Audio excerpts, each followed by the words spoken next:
A pregnant wife signs divorce papers at Christmas while his family laughed. What happened next left everyone speechless. Tears streaming down her face, 8 months pregnant, Imani Whitmore pressed the pen against the divorce papers, while her husband's entire family laughed and mocked her pain. It was Christmas Eve.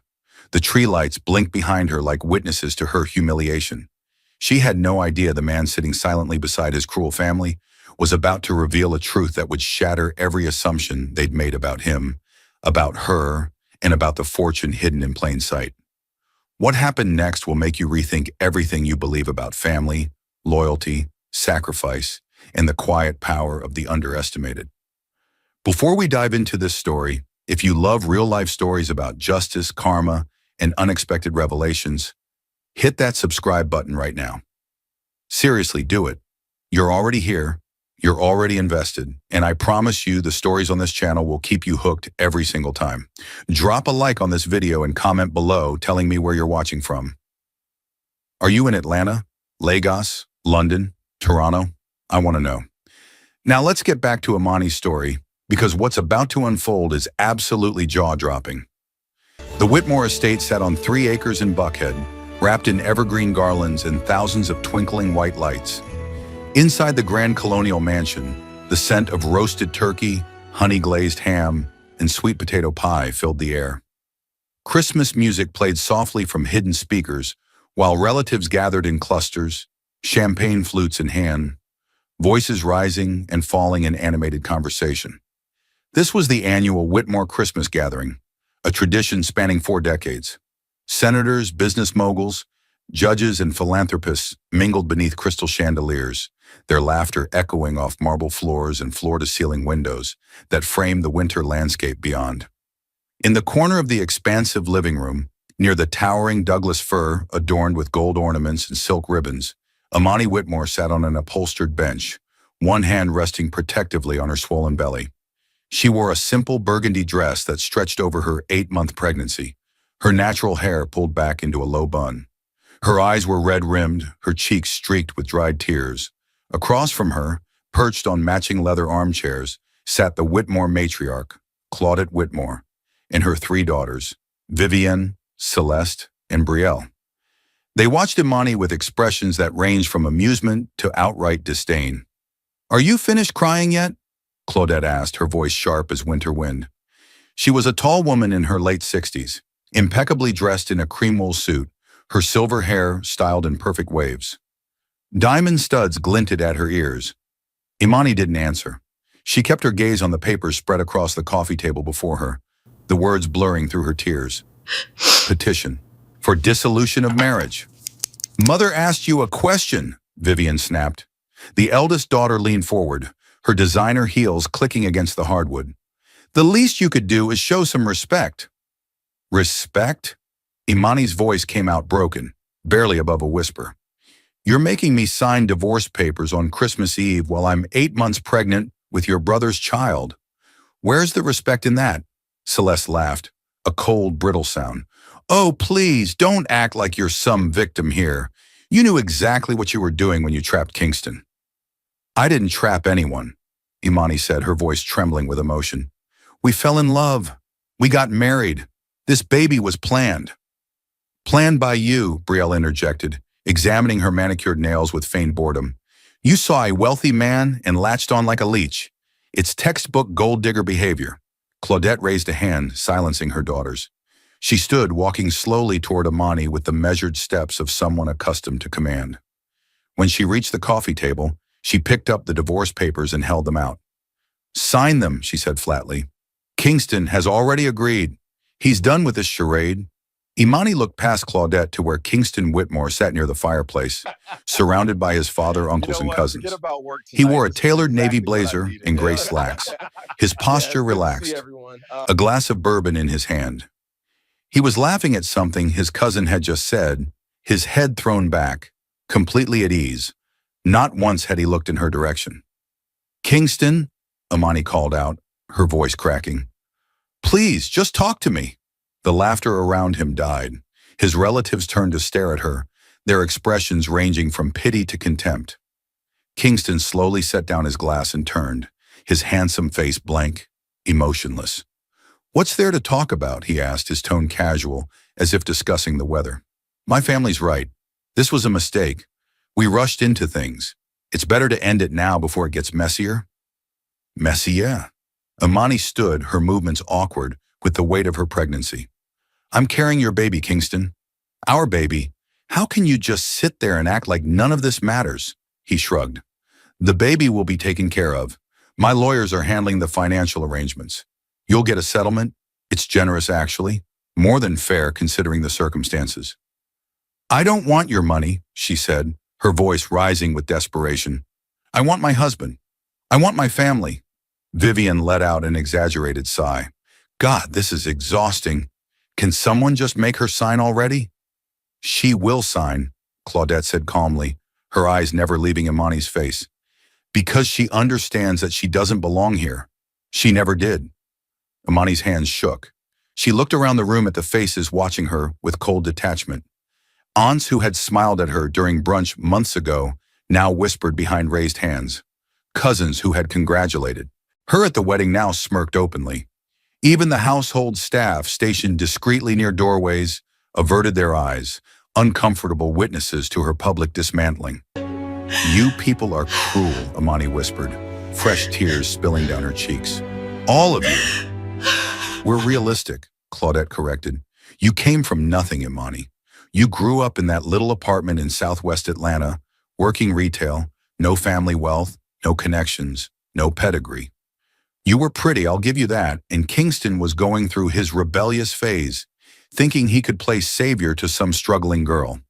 That's not what happened, Imani protested weakly. Isn't it? Celeste interjected. You met him at that charity gala where you were serving hors d'oeuvres. 6 months later, you were married. Tell me that wasn't calculated. I loved him. I still love him. Brielle laughed again. Love, how quaint. You loved the private jet trips, the penthouse suite, the credit cards with no limits. You loved what he could give you. Imani turned back to Kingston, her voice pleading. Tell them that's not true. Tell them we were happy. Tell them about the nights we stayed up talking, about our plans for the nursery, about the names we picked out together. Kingston took another sip of his bourbon, his expression unchanged. We had some good time, he admitted. But my mother's right. We're from different worlds. It was fun while it lasted. But I need to be with someone who understands this life. Someone who fits. The words hit her like physical blows. She staggered slightly, catching herself against the bench. Someone who fits, she repeated hollowly. Someone like Simone Cartwright? A knowing silence fell over the room. Kingston's jaw tightened almost imperceptibly. Simone's family owns half of Buckhead, Vivian said smoothly. Her father sits on 3 Fortune 500 boards. She went to Spelman, just like Mother and all of us. She summers in Martha's Vineyard and winters in Aspen. Yes, Imani, someone exactly like Simone. And she's not pregnant with swollen ankles and stretch marks, Brielle added with a cruel smile. I mean, let's be honest. Imani's hand moved protectively to her stomach. The baby kicked, a strong flutter against her palm that reminded her this wasn't just about her anymore. Sign the papers, Claudette repeated, her voice hardening. We're giving you a way out with dignity and financial security. But if you refuse, we'll drag this through court. We have the best attorneys in Georgia. We'll paint you as exactly what you are, an opportunist who trapped our son. We'll make sure you walk away with nothing. You can't do that, Imani said, though her voice lacked conviction. I have rights. The baby has rights. Rights that will be settled in court, Claudette replied coldly.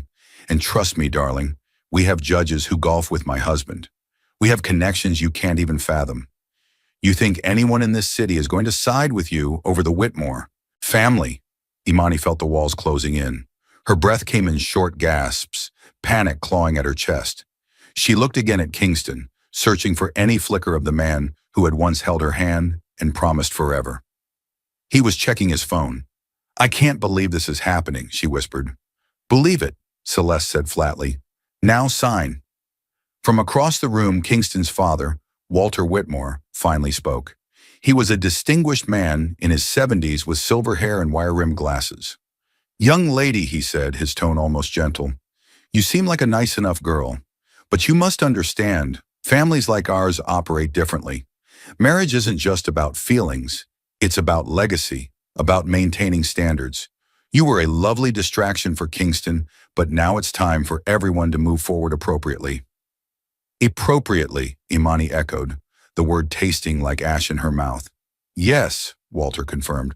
We'll ensure you and the child are financially comfortable. The settlement includes a lump sum and monthly support until the child turns 18. You'll sign a non-disclosure agreement, of course, and relinquish any claim to the Whitmore name or estate. In return, you'll have more money than you ever would have earned in your lifetime. I don't want your money, Imani repeated, but her voice was barely audible now. Then what do you want? Claudette demanded. Because you certainly can't stay married to my son. Imani looked down at the papers again. The elegant calligraphy of the law firm's letterhead swam before her eyes. She thought about the tiny apartment she'd grown up in, the nights her mother worked double shifts, the scholarships and loans that had gotten her through a community college. She thought about meeting Kingston at that charity event, how he'd smiled at her like she was the only person in the room, how he'd shown up at her workplace the next day with flowers, how he'd proposed on a rooftop overlooking the city, telling her she made him feel free. None of it had been real, or maybe it had been real once, before his family got involved, before they'd whispered poison in his ear, before he'd remembered who he was supposed to be. I need a pen, she said finally, her voice hollow. Vivian practically jumped forward with a designer ballpoint, placing it in Imani's trembling hand with barely concealed triumph. Imani sat back down on the bench, the papers in front of her. She could hear the Christmas music still playing, something about joy and peace, the irony cutting deep. Her hand hovered over the signature line. Imani, the voice came from the doorway, deep, calm, familiar. Everyone turned. Standing in the arched entrance to the living room was a man Imani had met only once before at the wedding. Kingston's younger brother, Cairo. He was different from the rest of the family. Where they wore their wealth like armor, Cairo wore simple black jeans and a gray sweater. Where their eyes held calculation, his held something. Gentler. He was tall with warm brown skin and natural locks pulled back into a ponytail. He worked overseas, she remembered. Something with international development. Cairo, Claudette said sharply, this doesn't concern you. It does if you're forcing a pregnant woman to sign legal documents under duress on Christmas Eve, he replied evenly, stepping into the room. His eyes found Imani's. You don't have to do this right now. Stay out of it, Kingston warned, finally showing some emotion. This is between me and my wife. Your wife who you've been ignoring all evening? Cairo asked. Your wife who's about to give birth to your child? That wife? Cairo, we've been through this, Walter interjected. The situation is complicated. No, Father, it's actually very simple. Kingston made vows. Imani is carrying his child, and instead of supporting her, you're all ganging up on her like vultures. How dare you, Vivian hissed. Cairo ignored her, moving toward Imani.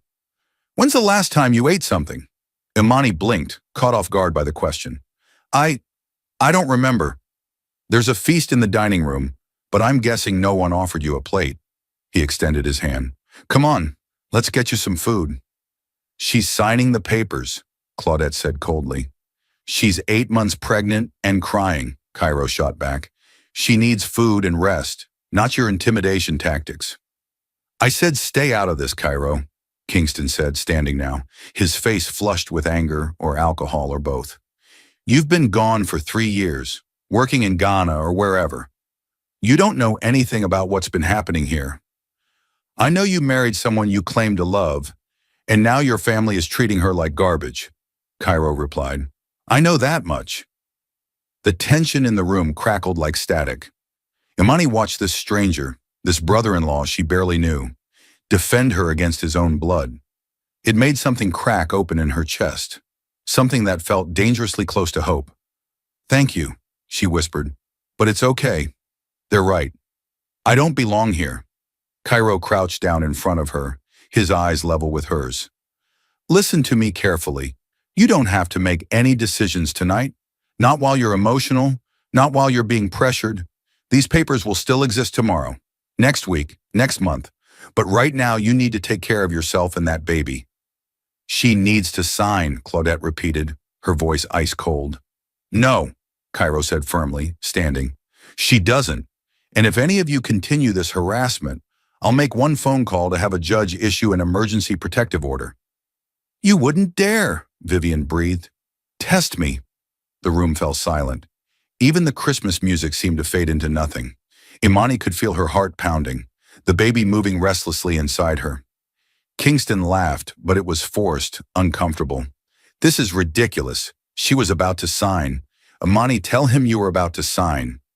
Imani looked at the papers, then at the pen in her hand, then at Cairo, who stood watching her with patient, kind eyes that asked for nothing, promised nothing, but simply offered the space to breathe. I need to go to the bathroom, she said suddenly. Imani, Kingston started. Let her go, Cairo said quietly. Imani stood, clutching her belly, and walked toward the hallway. Every step felt like moving through water, heavy and slow. She could feel their eyes on her back, could hear the whispered hisses starting as soon as she left the room. The guest bathroom was down a long corridor lined with family portraits, generations of Whitmores staring down at her with their successful, entitled faces. She locked the door, leaned against it, and finally let herself sob, great heaving gasps that shook her entire body. Through the door, muffled by walls and distance, she could hear raised voices. Cairo arguing with his family. Kingston defending their decision. Claudette's sharp commands cutting through everything, and in that bathroom surrounded by gold fixtures and expensive marble, Imani Whitmore wondered how her fairy tale had become a nightmare, and whether the divorce papers waiting in that living room might actually be her only escape from a family that had never wanted her at all. The baby kicked again, stronger this time. She placed both hands on her belly and whispered, I'm sorry, I'm so sorry. But for what, exactly, she wasn't sure anymore. Imani splashed cold water on her face, watching the tears mix with droplets that dripped into the marble sink. Her reflection stared back, puffy-eyed, swollen-faced, unrecognizable. When had she become this person? This broken woman signing away her marriage on Christmas Eve, while strangers who called themselves family laughed at her pain. A gentle knock interrupted her thoughts. Imani? Cairo's voice soft through the door. I brought you some food. She dried her face with a monogrammed hand towel, took a shaky breath, and opened the door. Cairo stood there holding a plate covered with a cloth napkin, steam rising from beneath it. Sweet potato souffle, collard greens, mac and cheese, and turkey, he said. I figured you might need sustenance more than signatures. Despite everything, Imani felt a small, sad smile tug at her lips. Thank you. There's a sitting room 2 doors down, quieter, private. You can eat in peace. She hesitated. Your family can wait, he said firmly. Come on. She followed him to a smaller, cozier room with burgundy walls and built-in bookshelves. A leather couch faced a modest fireplace where logs crackled softly. Cairo gestured for her to sit, placing the plate on a side table within reach. Imani sank into the cushions, her body exhausted. The baby shifted, and she winced slightly. Are you okay? Cairo asked, concern flickering across his face. Just Braxton Hicks contractions, she said. They come and go. The doctor said it's normal this late in pregnancy. He nodded, sitting in a chair across from her. When are you due? January 15th. 3 weeks. Give or take. An awkward silence settled between them. Imani picked up the plate, suddenly ravenous. The food was delicious, real Southern cooking that reminded her of her grandmother's kitchen. She ate slowly, savoring each bite, letting the warmth settle her stomach and calm her nerves. Cairo watched quietly, not with the judgment she'd felt from the others, but with something gentler, concern maybe, or just basic human decency. Why are you helping me? She asked between bites. You barely know me. He considered the question, leaning back in his chair. Because what they're doing out there is wrong. Simple as that. They're your family. That doesn't make them right. Imani set down her fork, studying him. Kingston said you've been in Ghana for 3 years. Almost 4, Cairo corrected. I work with a non-profit building water systems in educational facilities in rural communities. I only came back because father had a health scare last month. Otherwise, I probably wouldn't be here either. You don't like the family business? Cairo smiled wryly. Let's just say I had different priorities. The Whitmore legacy is real estate development, luxury properties, high-end commercial spaces, very profitable, very prestigious, very, he paused, searching for the word, hollow. But you're still a Whitmore. In name only. He leaned forward, resting his elbows on his knees. Look, I'm not going to pretend I understand everything between you and Kingston. But I remember your wedding. I flew back for it. I saw how he looked at you that day. That wasn't fake. Tears pricked her eyes again. It feels fake now. Because my mother got in his head. Claudette Whitmore is a master manipulator. She's been controlling Kingston since birth. He was supposed to marry Simone Cartwright. They've had that arrangement since both kids were teenagers. When he broke it off to marry you, Mother saw it as a personal betrayal. So she's been poisoning him against me. For months, Cairo confirmed. Every family dinner, every phone call, every opportunity. Telling him he made a mistake, that you trapped him, that the baby was a ploy to secure his inheritance. She even hired a private investigator to dig into your background. Amani's stomach turned. What did they find? Nothing. You're exactly who you said you were. But when evidence doesn't support Mother's narrative, she just creates new narratives. She's been working on Kingston psychologically, breaking him down bit by bit until he started believing her version of reality. Why are you telling me this? Cairo met her eyes. Because you deserve to know what you're up against. And because I think you should fight back. Fight back? Imani laughed bitterly. Against the Whitmore family? Cairo, I'm 8 months pregnant with no money, no family support, no lawyer who could go up against theirs. What exactly am I supposed to fight with? The truth, he said simply. Before she could respond, the door burst open. Kingston stood there, his face flushed with anger and alcohol. What the hell is this? It's called basic human kindness, Cairo replied calmly. You should try it sometime. I want to talk to my wife. Alone. No, Imani said, surprising herself with the firmness in her voice. Kingston blinked. Excuse me. I said no. You've ignored me all evening. You let your family humiliate me, mock me, threaten me. Now you want to talk. No, Kingston. We're done talking. Imani, don't be dramatic. Dramatic? She stood, her voice rising. You're divorcing me on Christmas Eve while I'm pregnant with your child, and I'm the one being dramatic? See, this is exactly what Mother warned me about, Kingston said, his words slurring slightly. The emotional manipulation, the victim complex. Get out, Cairo interjected, standing. Now. This is my family's house. And she's your pregnant wife. Show her some goddamn respect or leave. Kingston's eyes narrowed, flicking between them.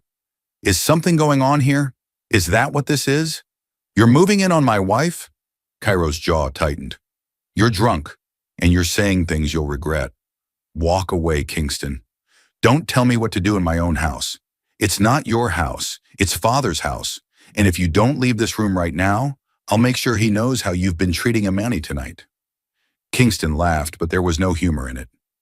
Like Father would take her side over mine. You really have been gone too long, little brother. You don't understand how things work here anymore.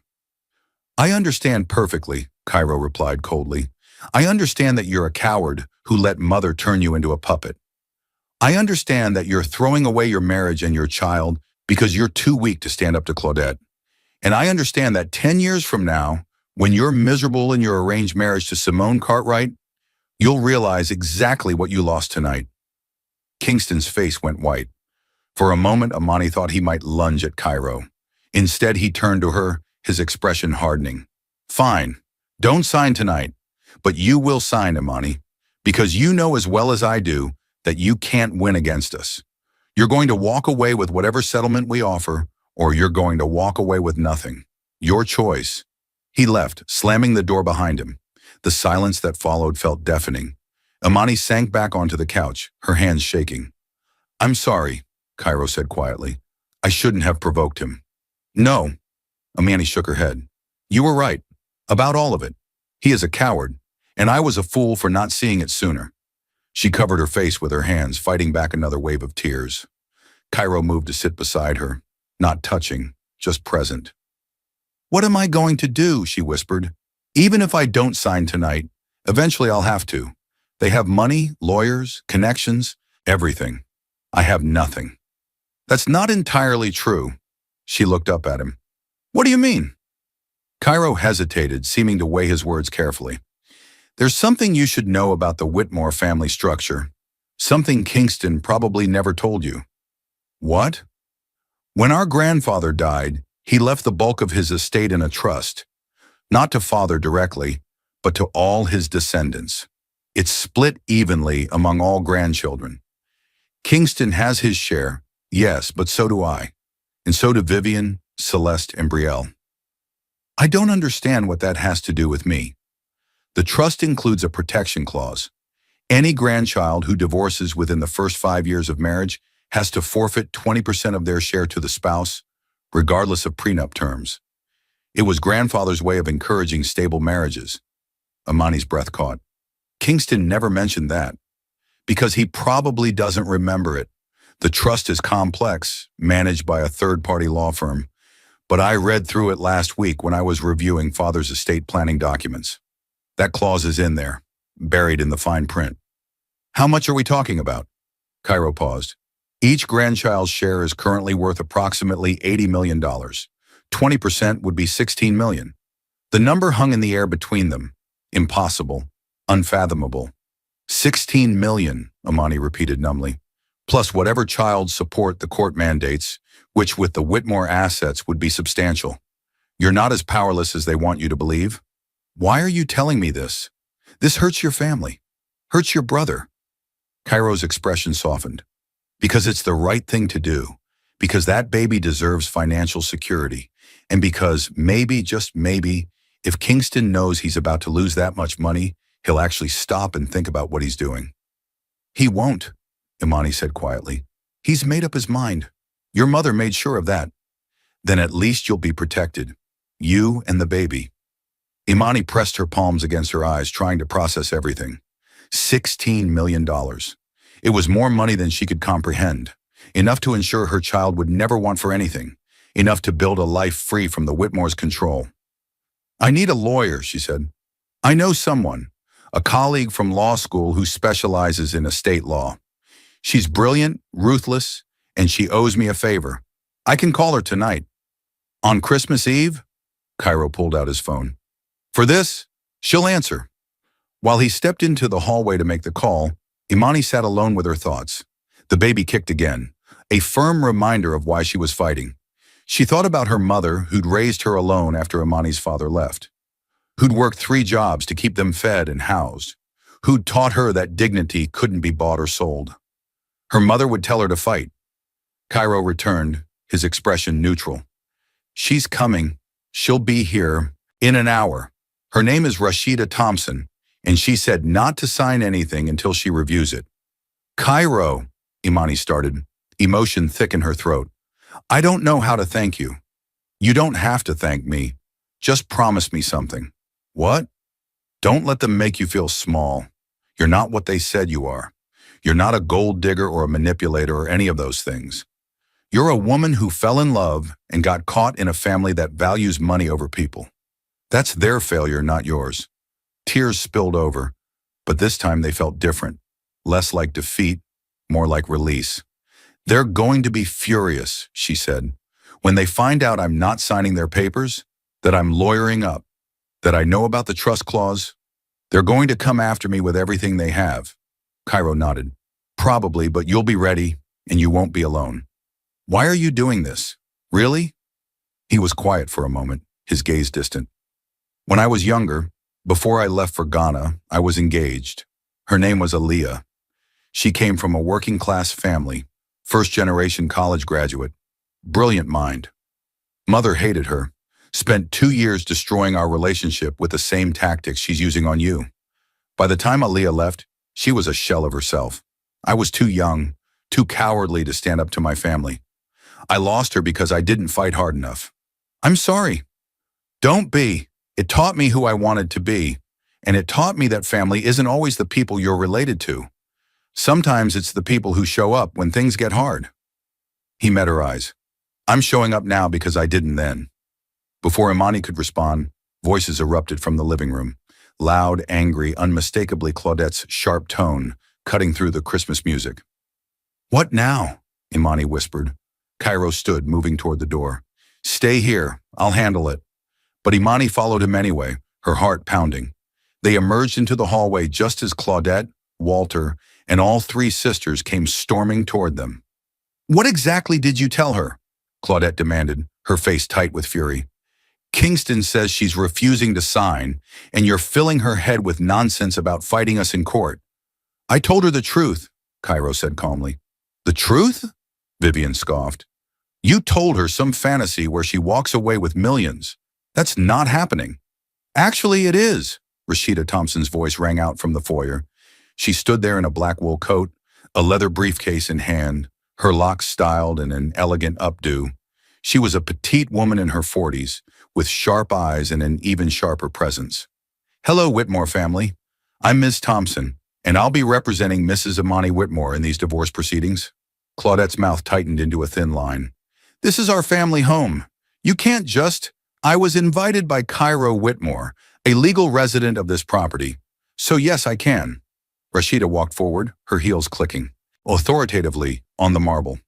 Now, where are these papers I've heard so much about? What happened next would become the longest night of Imani's life. But for the first time since Kingston had told her his family wanted a divorce, she didn't feel alone. And somewhere in that massive house, Kingston Whitmore sat with his family, completely unaware that the quiet, pregnant woman they'd mocked had just armed herself with the one thing that could tear apart everything they'd built. The truth. Rashida Thompson sat at the Whitmore's dining table like she owned it, the divorce papers spread before her, a pair of reading glasses perched on her nose. The Christmas decorations around them, the gold-trimmed china and crystal stemware, seemed absurdly festive for what was unfolding. Claudette stood at the head of the table, her arms crossed, jaw tight. Walter sat beside her, his earlier calm replaced with barely concealed irritation. The three daughters hovered nearby, their champagne glasses forgotten.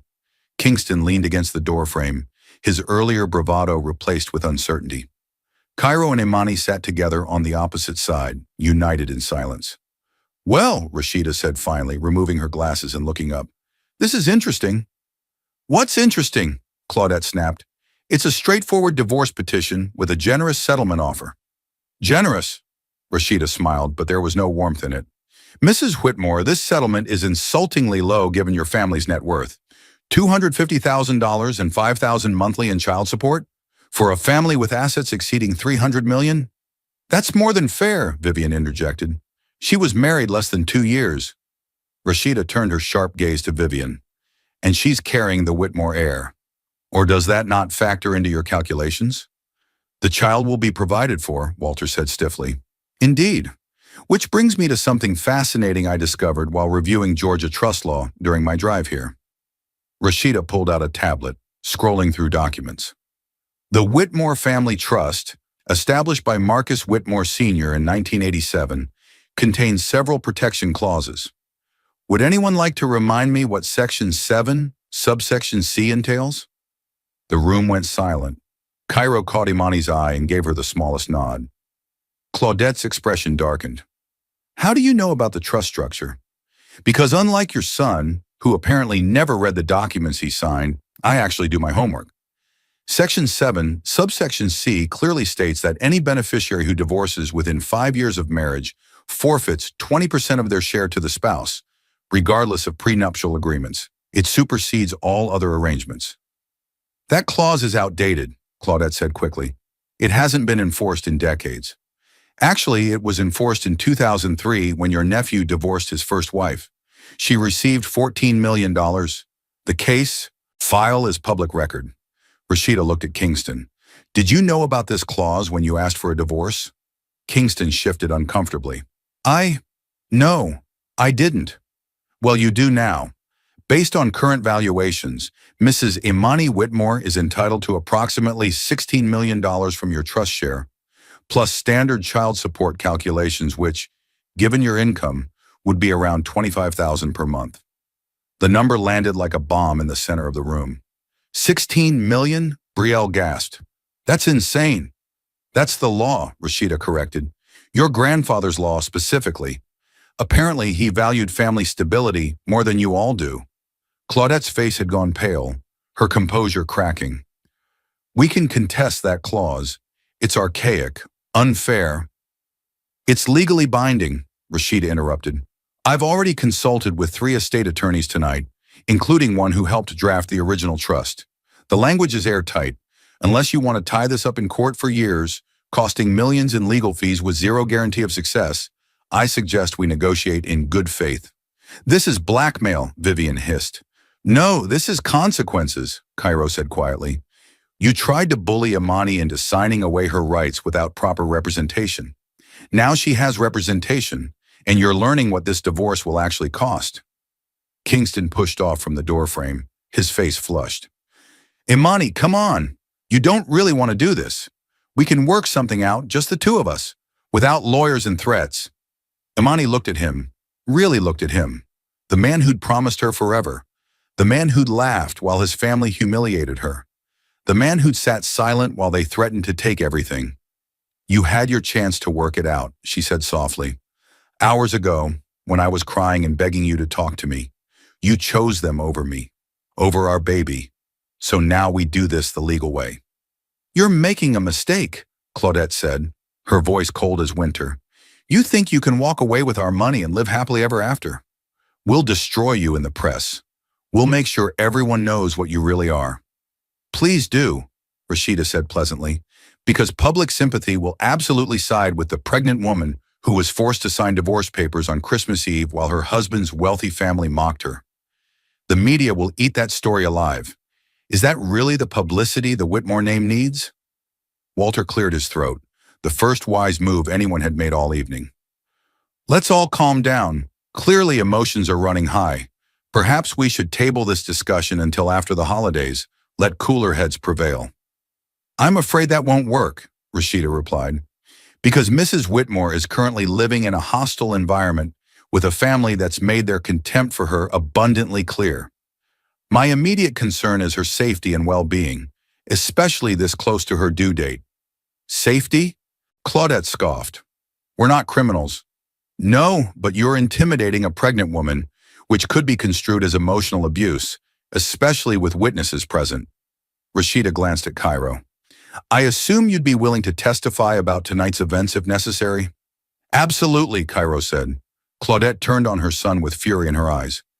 You would betray your own family? I'm standing up for what's right. If you see that as betrayal, that says more about you than me. The tension crackled like electricity. Imani felt the baby moving restlessly, her own anxiety transferring through her body. She pressed a hand to her belly, trying to calm both of them.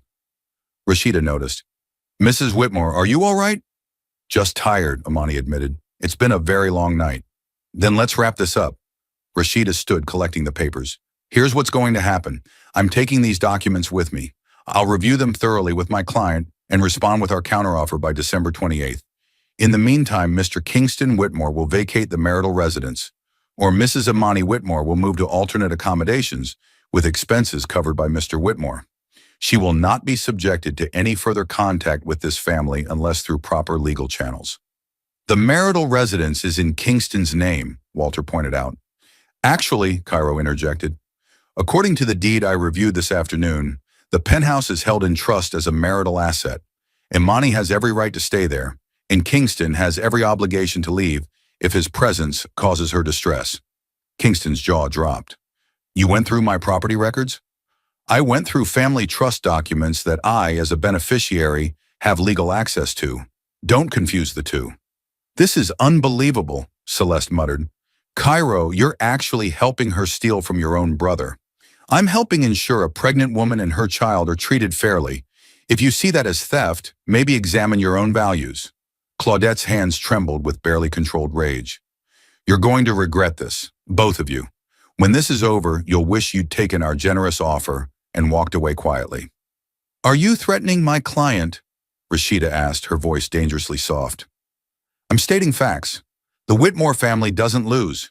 We don't back down, and we certainly don't let outsiders dictate terms to us.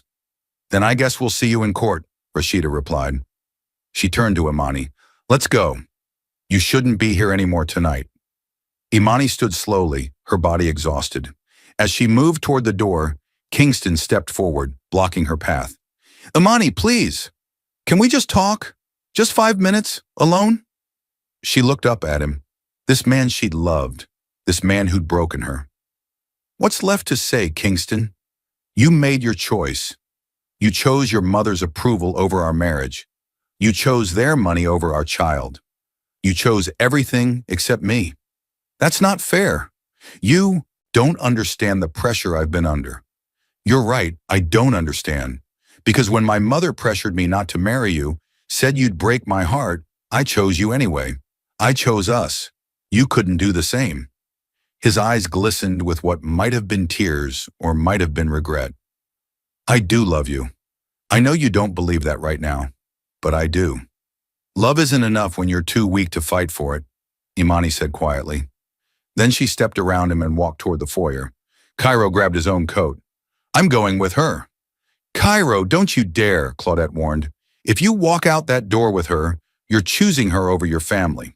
He paused, looking back at his mother, his father, his siblings. No, Mother, I'm choosing decency over cruelty. There's a difference. He followed Imani and Rashida out into the cold December night. The Christmas lights on the estate seemed to mock them, all that forced cheer and manufactured joy. A luxury SUV waited in the circular driveway, Rashida's driver already warming the engine. Where are you staying tonight? Cairo asked Imani. I don't know. I can't go back to the penthouse, not yet. Maybe a hotel. Stay at my place, Cairo offered. I have a guest room. It's comfortable and private. You need rest, not a hotel where photographers might find you once this story breaks. I can't impose. You're not imposing, and frankly, I'd feel better knowing you're somewhere safe. He looked at Rashida. Does that work legally? As long as it's documented and appropriate, yes. Actually, it's probably the smartest move.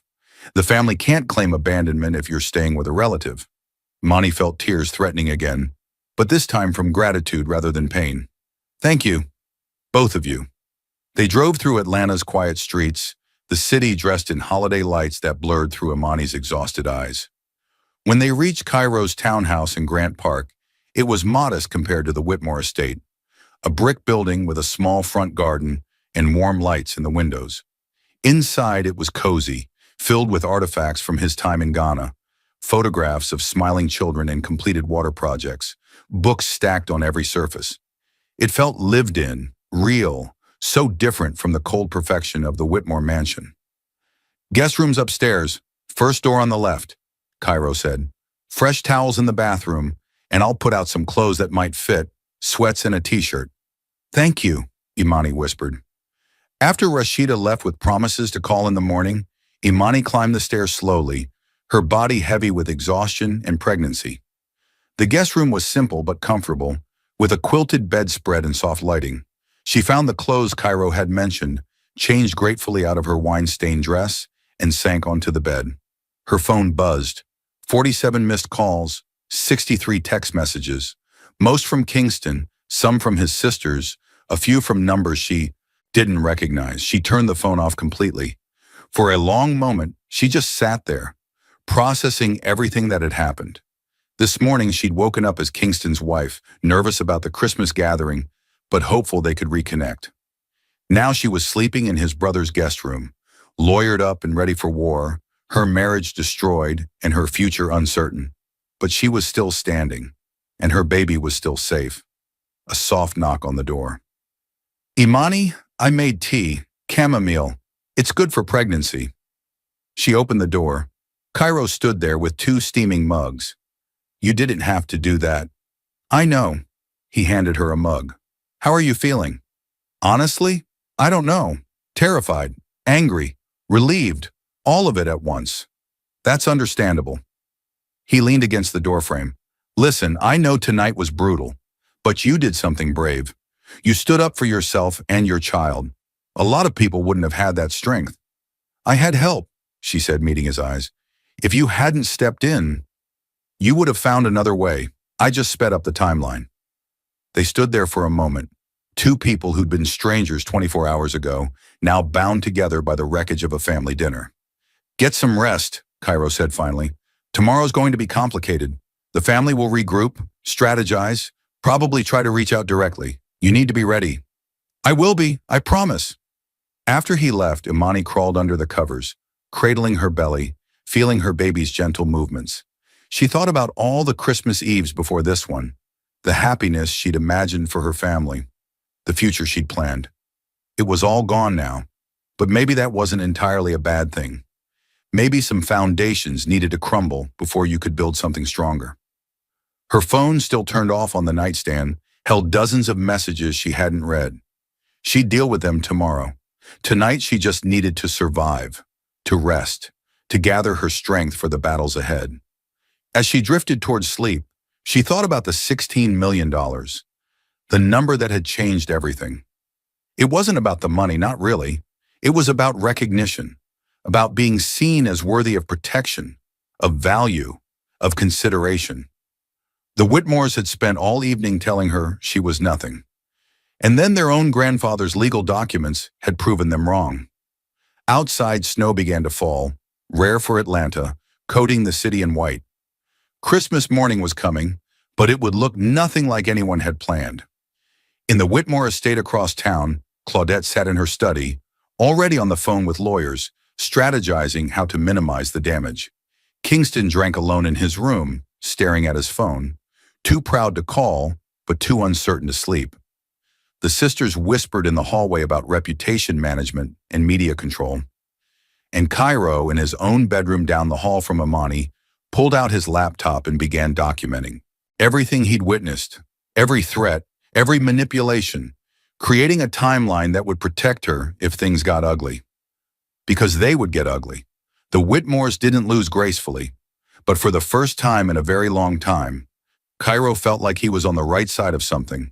And in the guest room, Imani Whitmore, pregnant and exhausted and heartbroken, fell asleep knowing that sometimes the people who saved you weren't the ones you expected. Sometimes they were the ones who simply chose to show up when everyone else walked away.